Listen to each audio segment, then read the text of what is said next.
दादा टायगर ग्रुपवर एक आरोप लागतो की टायगर ग्रुपमध्ये फक्त गुंड्या लोकांना स्थान, गुंडगिरी प्रवृत्तीच्या लोकांना स्थान. याच्यावर तुमचं काय म्हणणं आहे? हा आरोप अतिशय खोटा आणि तथ्य नसलेला बिनाबुडाचा आरोप आहे. मला सांगायला तुम्हाला आवडेल की टायगर ग्रुपचे संस्थापक आदरणीय जालिंदर दादा जाधव, त्याचप्रमाणे टायगर ग्रुपचे राष्ट्रीय अध्यक्ष पहिलवान तानाजी भाऊ जाधव यांच्यावरती साधी एक एनसी सुद्धा दाखल नाही कुठल्या पोलीस स्टेशनला आजपर्यंत. ज्या लोकांची गुन्हेगारी पार्श्वभूमी असते, आम्ही जे नियुक्तीपत्र त्याच्यामध्ये दिलेलं असतं की तुमच्याकडून कुठलीही इलिगल ऍक्टिव्हिटी घडली तात्काळ तुम्हाला बडतर्फ करण्यात येईल. आणि काही वेळेला हे टायगर ग्रुपचं नाव जोडलं जातं. आता उदाहरण म्हणून सांगतो की मी खानदेश विभागाचा अध्यक्ष आहे. आता माझ्या धुळे जिल्ह्यामध्ये माझे वैयक्तिक वाद असतात, भांडणं असतात.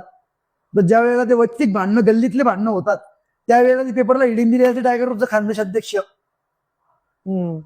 एक वैयक्तिक भांडणांमुळे ग्रुपचं नाव खराब होतं. खरं बघायला गेलं तर ग्रुप अशा लोकांना होबोबान करत नाही, गुन्हेगारी प्रवृत्तीच्या लोकांना.